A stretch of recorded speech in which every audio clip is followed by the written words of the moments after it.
En tout cas, nos habitudes vis-à-vis du marché immobilier sont amenées à se transformer. C'est vrai que la vie accélère, on sera aussi amené à changer d'emploi, parfois même de métier tout au long de la vie. Et c'est aussi notre façon d'habiter qui risque d'être impactée. Du coup, la location courte durée, avec ce besoin de mobilité, la location courte durée a sans doute de beaux jours devant elle. On va en parler avec Thibaut Martin, le patron de Smart Renting. Il vient de nous rejoindre. Bonjour. Bonjour. Bienvenue sur le plateau de BFM Business. La location courte durée va devenir, d'après vous, la norme dans les prochaines années ou les prochaines décennies? Alors, de là à dire la norme, c'est compliqué, mais c'est vrai qu'il y a une mutation du marché depuis quelques années. On se rend compte que les gens sont de plus en plus mobiles et sont intéressés par ce mode de consommation de la courte durée et de la moyenne durée.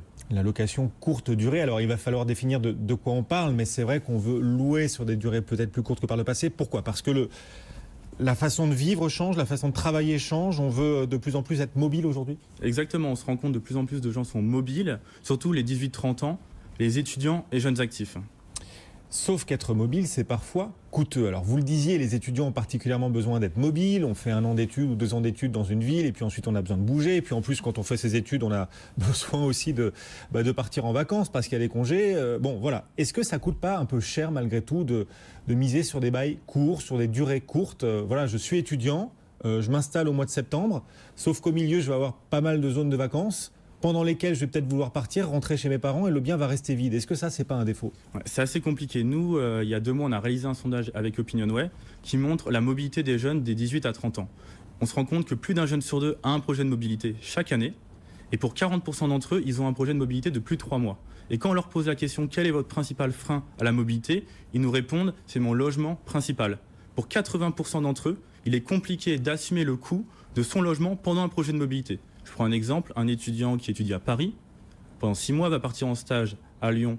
Pendant 6 mois, il va garder son logement à Paris, parce que c'est son logement principal. Il va revenir étudier à Paris, mais il va payer son logement à Lyon. Donc il va payer 2 loyers. Et ça, c'est compliqué à assumer, surtout sur une population étudiante. Mais on peut sous-louer dans ce cas-là. Enfin, est-ce que les étudiants pensent à ça? Sous-louer, ça peut être une solution? Alors c'est une solution, mais ils n'y pensent pas assez. C'est pour ça, nous, chez Smart Renting, on se spécialise dans la sous-location.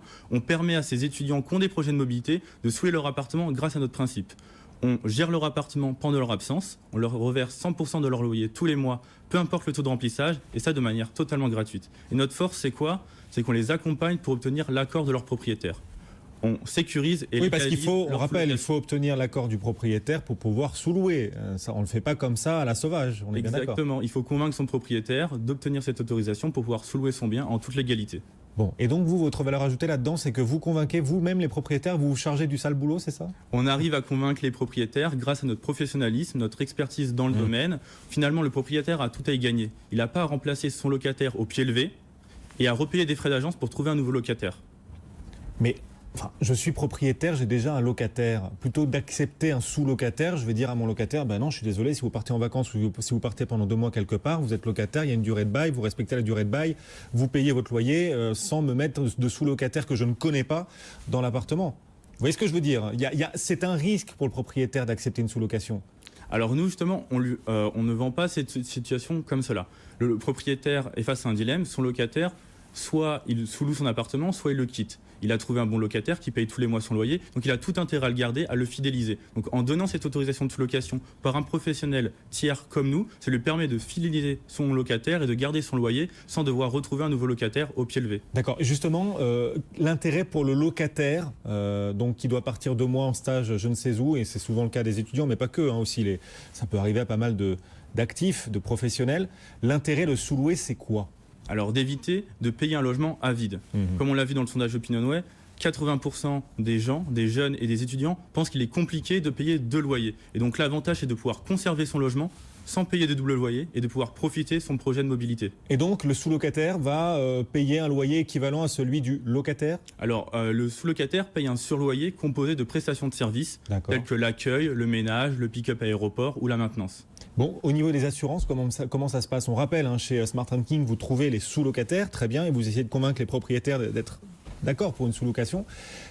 Comment ça se passe au niveau des assurances? Parce qu'on maîtrise peut-être pas. C'est vous d'ailleurs qui choisissez les colocataires, les sous-locataires. Oui, en fait, c'est pas le propriétaire, c'est vous. On s'occupe de tout. On sélectionne les sous-locataires avec soin, des étudiants internationaux, des professionnels en déplacement ou des touristes. Et à chaque fois qu'on sélectionne un locataire, on prend une pièce d'identité, on signe un contrat et on demande une caution.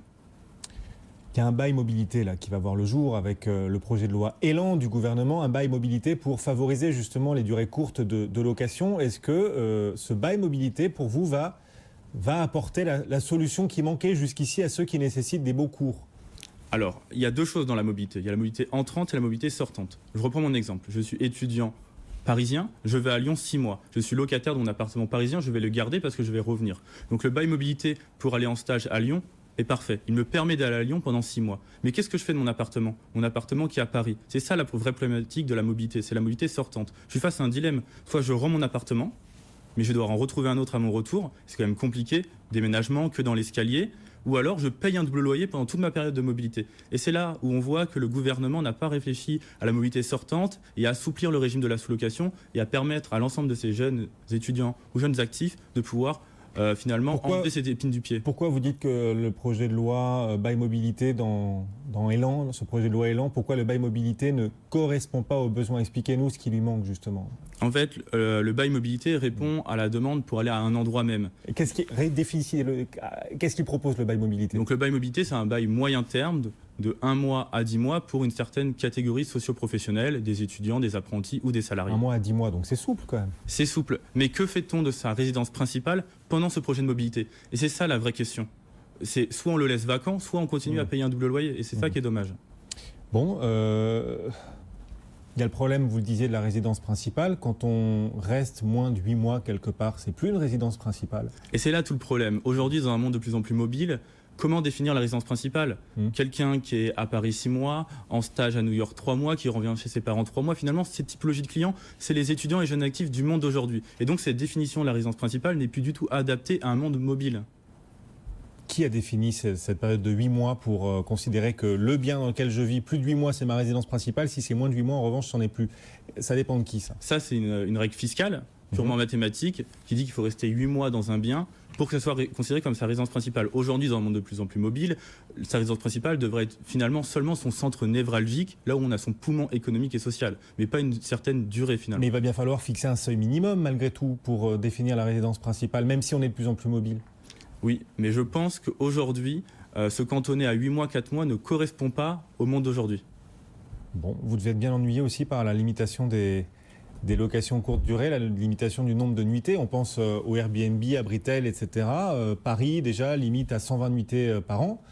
4 mois donc, il y a d'autres villes aussi qui sont tentées ou qui ont commencé à le faire. Il y a Lyon, notamment ce matin, puisque vous preniez l'exemple lyonnais. Exactement. Exactement. Donc exactement. Voilà, il y a une limitation, une réglementation de plus en plus stricte sur ces locations courte durée. Ça va à l'encontre du sens de l'histoire, de ce besoin de mobilité dont vous nous parliez? Alors nous, on pense exactement ça. Ça va à l'encontre de ces personnes qui ont des projets de mobilité. On se rend bien compte, quand j'entends par exemple la mairie de Paris dire à travers Anne Hidalgo ou son conseiller au logement Yann Brossard qu'en France on est laxiste parce qu'on autorise 120 jours, moi j'ai du mal à comprendre parce que finalement donner la possibilité à quelqu'un de louer son appartement vacant pendant un projet de mobilité, ça me semble être du bon sens, ça me semble pas être du laxiste. Quand on prend l'exemple de Berlin en 2014 a été la ville la plus radicale, elle a interdit Airbnb et on se voit bien, on a vu ces derniers mois qu'elle est revenue en arrière et qu'elle autorise maintenant ses résidents à louer jusqu'à 182 jours sa résidence principale. Pourquoi? Parce qu'ils ont mené des études et ils ont vu que finalement, diminuer ou rehausser le nombre de jours de location saisonnière de sa résidence principale n'avait aucun impact négatif sur la location longue durée. Parce que les appartements qui étaient laissés vacants n'étaient pas remis sur la longue durée. Et donc du coup, ça n'avait aucun impact sur la location longue durée. Mais il limite toujours, vous le disiez, à environ 180 nuitées. Donc ça reste, il y a un plafond toujours. Il y a un plafond, mais c'est un plafond qui est bien plus important que celui à Paris et dans les autres grandes villes. Donc votre problème, c'est pas le principe du plafonnement pour les locations courte durée. 120 nuitées, c'est un plafonnement, mais c'est pas ça le problème. Ce qui vous gêne, c'est ce chiffre de 120. Vous estimez qu'on doit relever ce plafond? J'estime qu'on doit relever ce plafond et permettre à l'ensemble des gens qui ont des projets de mobilité de plus de 4 mois, des stages, des VIE, des missions humanitaires, de leur permettre de louer leur appartement de manière fractionnée pendant leur projet de mobilité. Bon, ceci dit, on peut toujours louer plus de 120 nuitées par an, mais dans ce cas-là, on change de statut, tout simplement, et on perd un avantage fiscal. Et ça reste possible, on est d'accord. Oui. Vos objectifs de développement chez Smart Renting, on rappelle, vous proposez de faciliter la sous-location. Vous êtes présent partout en France, vous allez vous développer encore ailleurs, expliquez-nous. Alors, on l'espère être partout en France. Aujourd'hui, on est à Paris, Lyon, Bordeaux. Demain, on ouvre Nantes, Aix, Nice et Strasbourg. On est en pleine période de recrutement, donc je fais un appel si jamais des city managers veulent ouvrir des villes.